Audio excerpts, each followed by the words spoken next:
Hi guys, welcome back to another edition of Max and Nicky 1000th Time Reactions, where we react to a song after listening to it for our 1000th time. We release a video every day, 7 days a week. So please click that subscribe button and ding that post notification bell so you don't miss out on any of our content.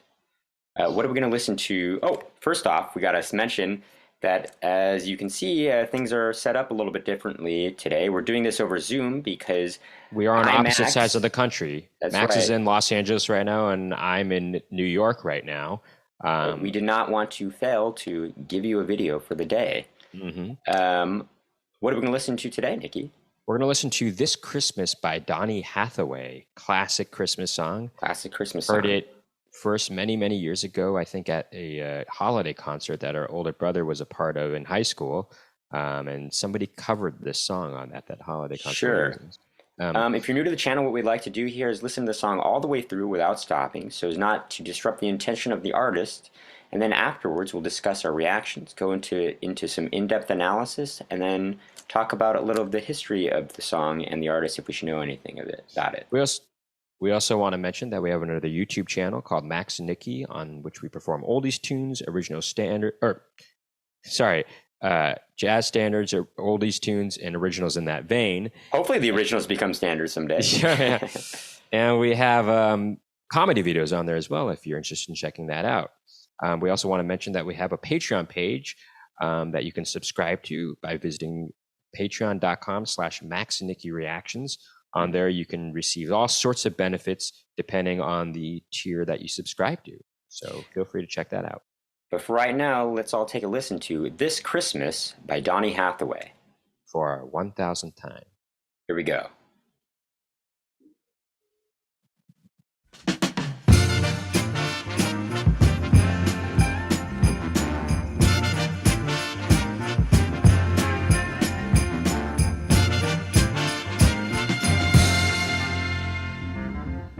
Hang all the mistletoe, I'm gonna get to know you better this Christmas. And as we trim the tree, how much fun it's gonna be together this Christmas. The fireside is blazing bright, we're caroling through the night.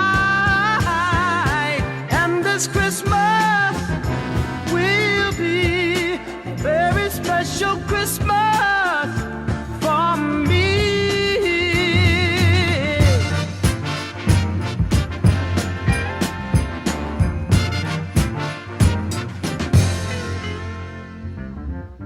Presents and cards are here, my world is filled with cheer and you. And as I look around, your eyes outshine the town they do. This Christmas, the fireside is blazing bright, we're caroling through the night. And this Christmas will be a very special Christmas for me.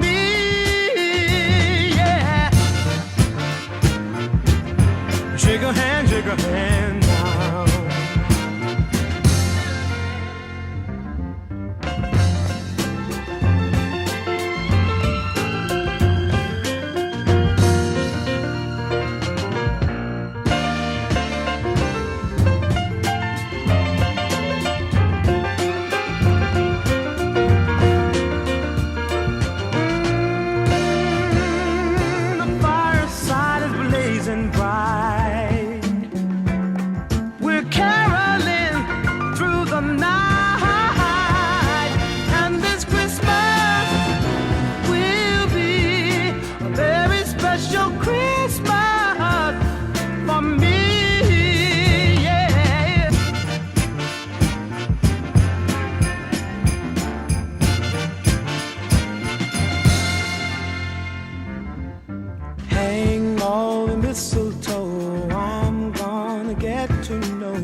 as we trim the tree, how much fun it's gonna be together. This Christmas, the fireside is blazing bright. We're caroling through the night, and this Christmas will be a very special Christmas for me.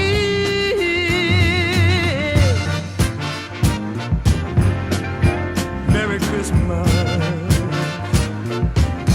Shake a hand now. Here's your brother, Merry Christmas. All over the land now.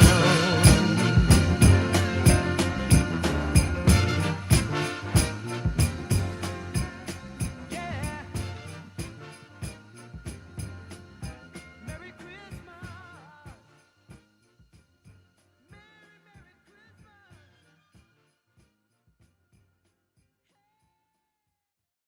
Oh man, what a cool song that is there.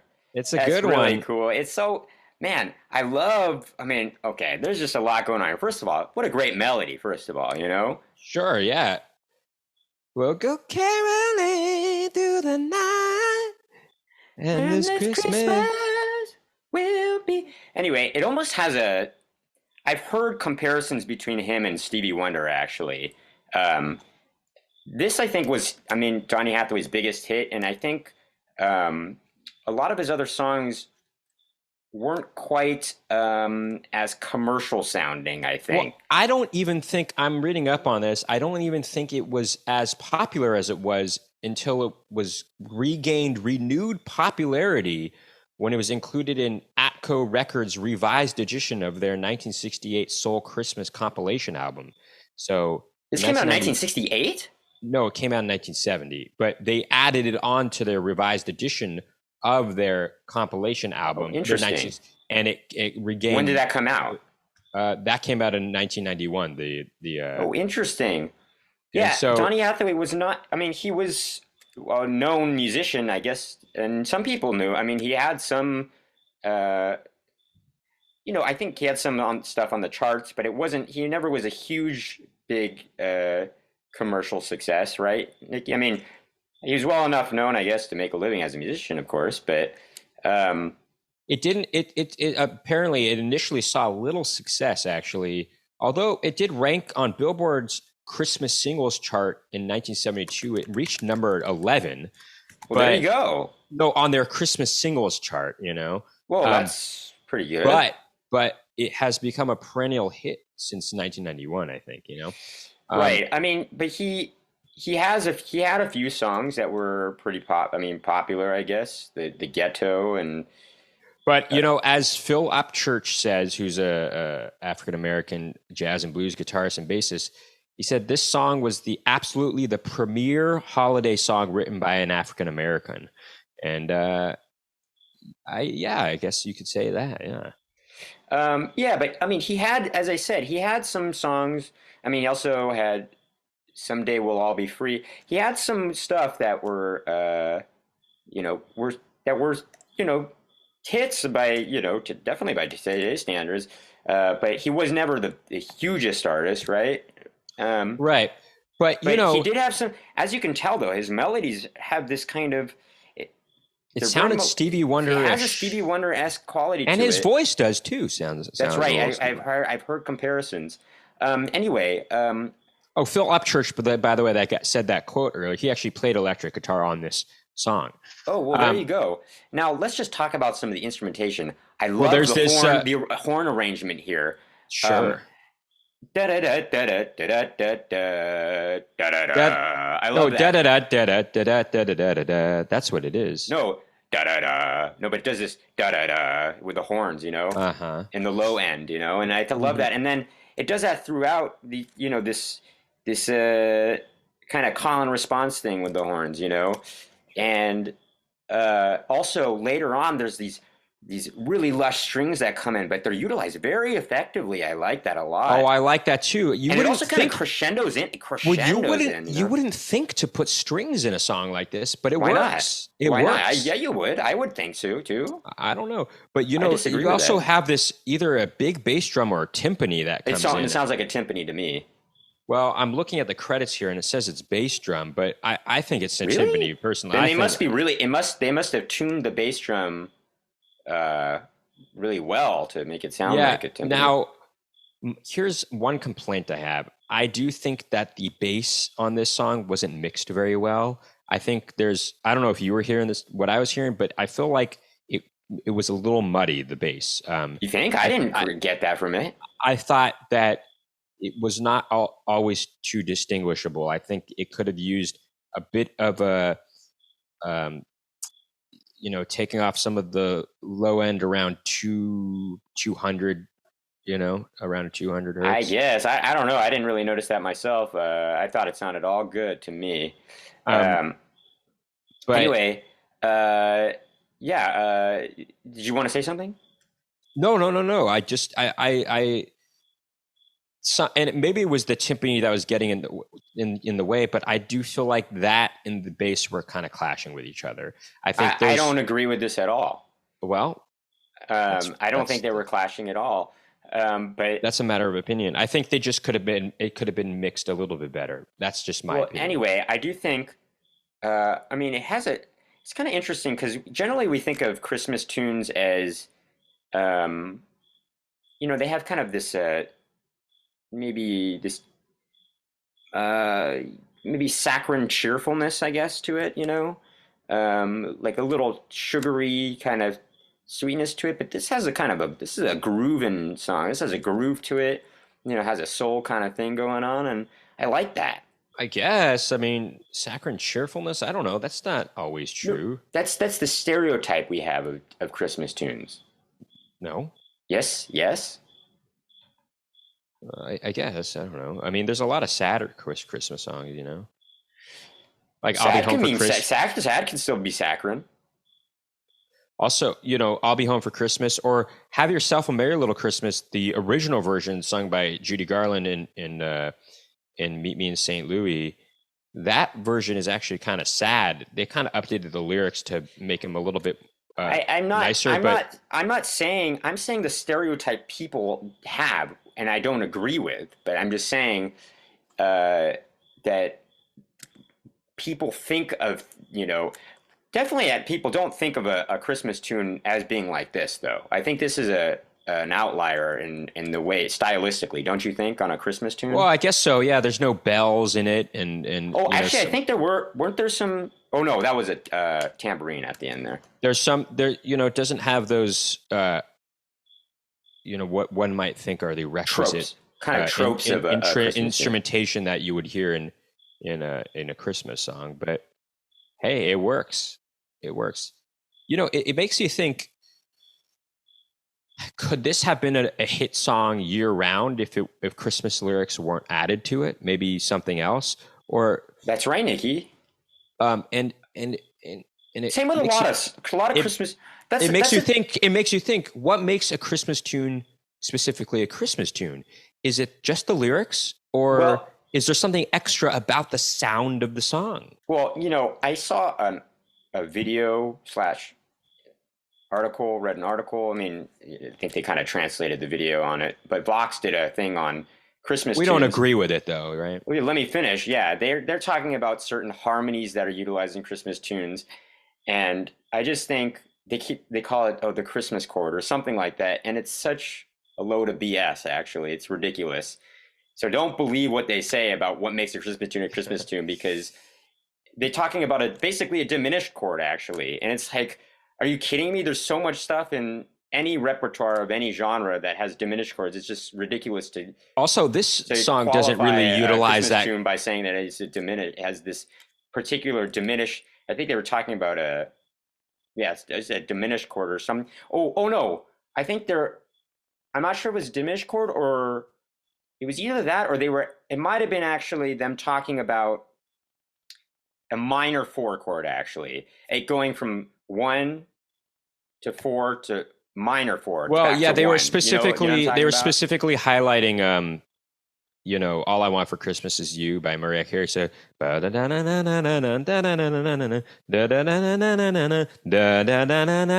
like right there, No, you're right. It had that minor four. Da, da, da, da, da, da, da, da, da, da. I think they were talking about a diminished chord as well. But anyway, these are just really bad arguments, actually. I mean, if you listen to like Little Mermaid, actually, we're simply having a wonderful Christmas time by Paul McCartney. That doesn't really have that, That's just actually. Well, here's what does. Here are tropes that kind of make something sound Christmassy. bells. That's a clear But example. specifically jingle bells. Well, that's what I mean. Not vibraphone, but bells like the shaking the shaking bells. kind of bells. Yeah. Also, there's also sometimes maybe a galloping noise kind of a thing, like a cloppity clock kind of cloppity clop kind of thing. Like that? Something like that. Just certain things. That sounded pretty good though, right? Hey, how about that galloping?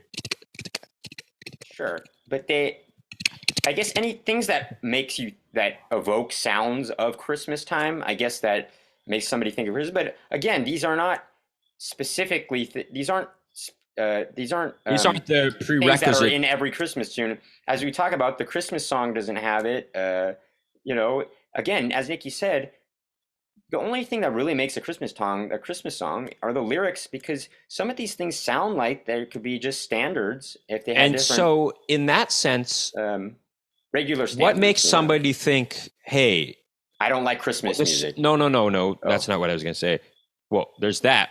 I hate when people say, I don't like Christmas music, because that's like saying you don't like love songs or you don't like rock music. That's discounting a whole section of songs that otherwise might not be related to each other, save for the music, save for the lyrical content. Now, I do understand in the sense that if you work in a place where there's a Christmas holiday playlist played over and over again, you start getting really sick of the songs.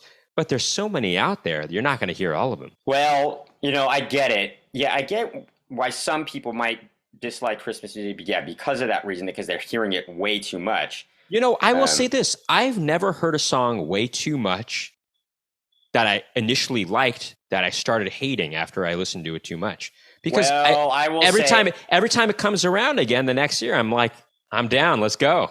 Let's do it. Here's what I'll say is, I hate to tell you guys, but I'm not a fan of Sweet Home Alabama because I've heard it. It's used so much in media, and it's been overused. So Are much. you saying I've heard that it way too much in life? Wait, no. Okay, would you say that if you heard that for the first time in your life, you would like that a lot? I might. I don't know. I just don't think you're into that sound, that southern rock sound, really. I don't think you're right. I have.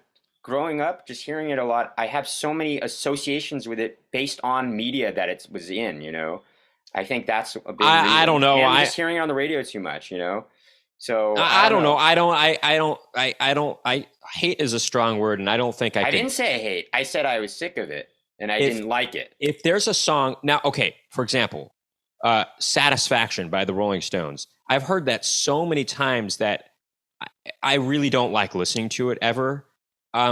But I will say this, I was never really that into the song in the first place. No, I don't agree with this, because there have been... But you know what? There's been times that I could get into it anyway, right? There you go. Yeah, that's what I'm trying to say is there have been times, even though I've heard it so many times, there have been times when there might be a stretch where I hadn't heard it in a while, and I'm like, all right, I'm into it right now, Yeah, but the best songs, your favorite songs, if you heard them so many times, it doesn't matter. Like Beatles, any Beatles song, no matter how many times I've listened to it, I won't get sick of it. Or if I've outdone it a bit too much with listening to a particular song by the Beatles, a couple months later, I'll put that back on and be like, I'm right back in, and I like it a lot. You know what I'm saying? Well, I think we've veered off topic far enough here. Sure. Let's just end this by saying this is a really great tune. Donny Hathaway, hats off to you. If you're out there in the ether, and have great Christmas Yeah, just all around great arrangement. Everything about it's great. Great vocals, great everything. Great everything. I will say maybe the mixing could have been a little bit better. In my opinion. I don't agree with that. Max doesn't agree with that. Well, Nicky does agree with anyway, that. Thank you for tuning in to another edition of Splitting Hairs with Max and Nicky. No, it's not Splitting Hairs. That's our podcast. You can check that out if you want. We have a podcast called Splitting Hairs with Max and Nicky and Nikon, who's our co-host. If you want to check that on Apple Podcasts. But thank you for tuning in to another edition of Max and Nicky Reactions. And please hit that subscribe button and ding that post notification bell to find out about more Max and Nicky reaction videos. And consider checking out our Patreon page, patreon.com/. Patreon.com. I was about to say patreon.com/splitting hairs. It's patreon.com/Max and Nicky Reactions. Please keep tuning in.